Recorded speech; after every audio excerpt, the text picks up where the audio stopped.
Hey everybody, you ever feel like your brain is like a browser window with 17 tabs open and a chihuahua is running on the keyboard? And that's not just you. That's like the human condition in the 21st century. Welcome to our deep dive into Johann Hari's eye-opening book, Stolen Focus: Why You Can't Pay Attention and How to Think Deeply Again. In this video, we'll explore the key factors eroding our attention and how we can reclaim our ability to focus.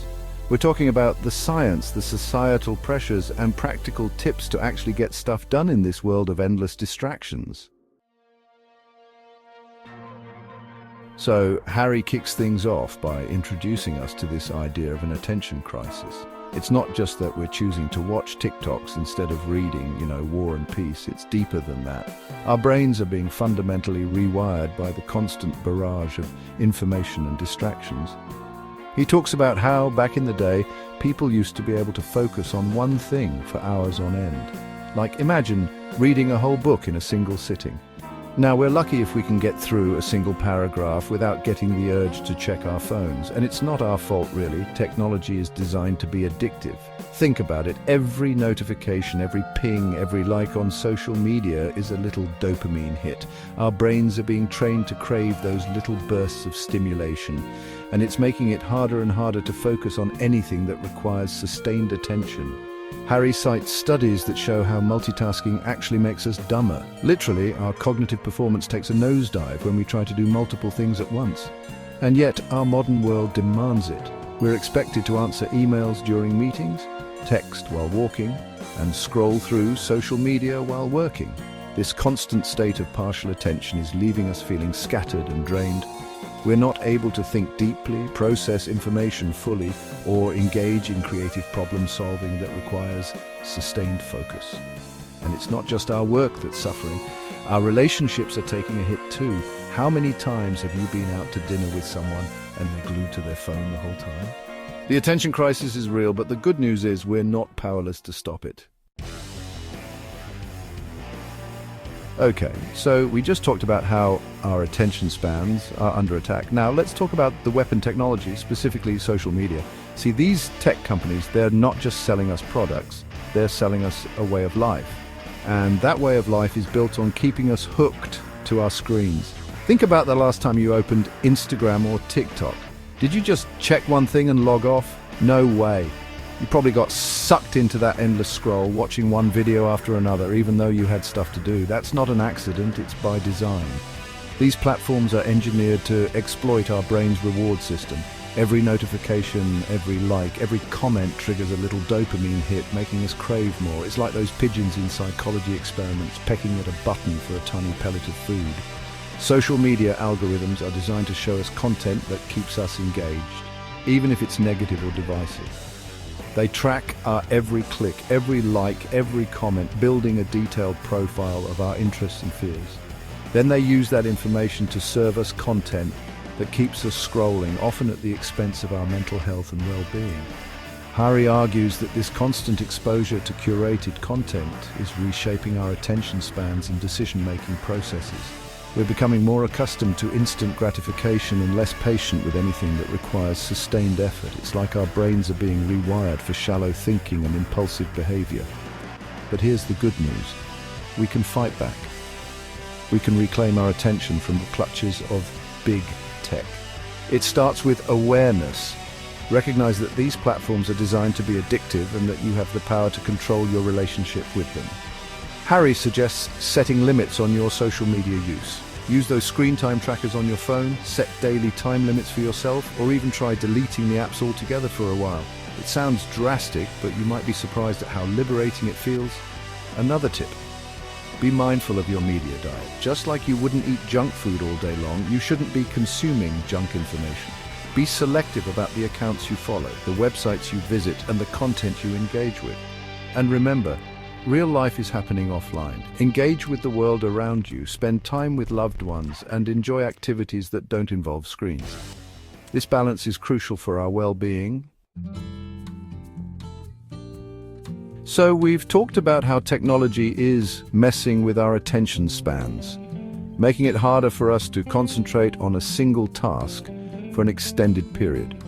But Hari argues that it's not just our phones that are to blame. there's a bigger picture to consider.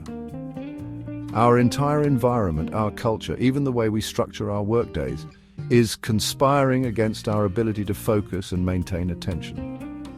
Think about the modern workplace where distractions are the norm rather than the exception. Open-plan offices, constant email notifications, back-to-back meetings, it's a recipe for distraction and fragmented attention. We're constantly bombarded with stimuli, making it nearly impossible to achieve the kind of deep work that requires sustained focus and mental clarity. And then there's the glorification of busyness, which only adds to the problem.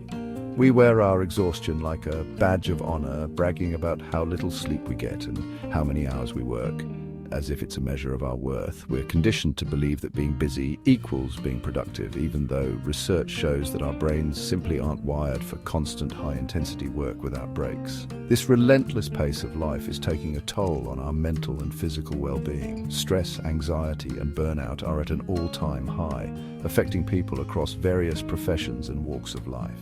We're so busy chasing deadlines and checking things off our to-do lists that we forget to take care of our most important asset, our attention and mental health. Harry argues that we need to rethink our relationship with work and productivity. Instead of glorifying busyness, we need to create cultures that value focus, creativity, and deep thinking, allowing us to thrive.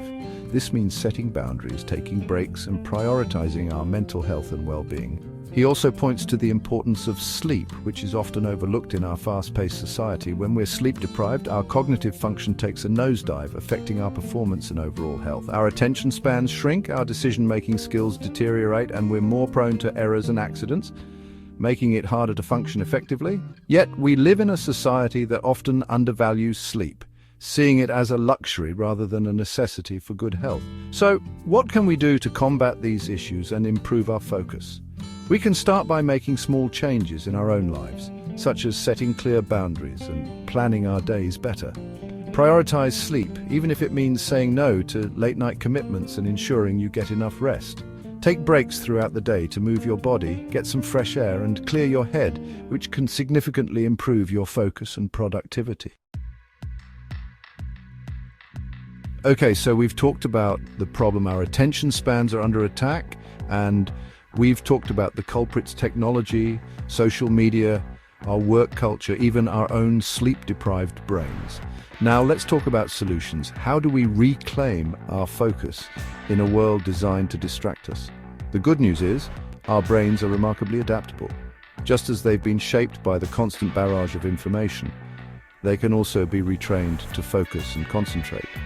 It takes effort, it takes practice, but it's totally possible. One of the key strategies Harry emphasizes is the importance of slowing down. We live in a culture of speed and efficiency where everything is about doing more, faster. But our brains aren't wired for that. They need time to process information, make connections, and generate creative insights. So, how do we slow down? Start by building moments of stillness into your day. Meditate, take a walk in nature, or simply sit in silence for a few minutes. These practices may seem unproductive at first, but they actually help to calm the noise of the modern world and create space for deeper thinking. Another crucial step is to embrace boredom. That's right, boredom. In our hyper-connected world, we're rarely ever truly bored. There's always something to stimulate us, whether it's our phones, our TVs, or our endless to-do lists. But boredom is actually essential for creativity and problem solving. Think about it. When we're bored, our minds are free to wander, to make connections, and to generate new ideas. So, the next time you find yourself with a few spare moments, resist the urge to reach for your phone. Instead, just sit with the boredom and see what happens. You might be surprised by the ideas that come to you. Harry also stresses the importance of engaging in immersive activities. These are activities that require our full attention, activities that pull us out of our heads and into the present moment. It could be anything from playing a musical instrument to rock climbing to having a deep conversation with a friend. The key is to find something that captivates you and allows you to fully immerse yourself in the experience. So, there you have it. The attention crisis is real, but it's not insurmountable. By recognizing the forces that are hijacking our attention and by implementing some of the strategies we discussed, we can reclaim our focus, deepen our thinking, and live more fulfilling lives.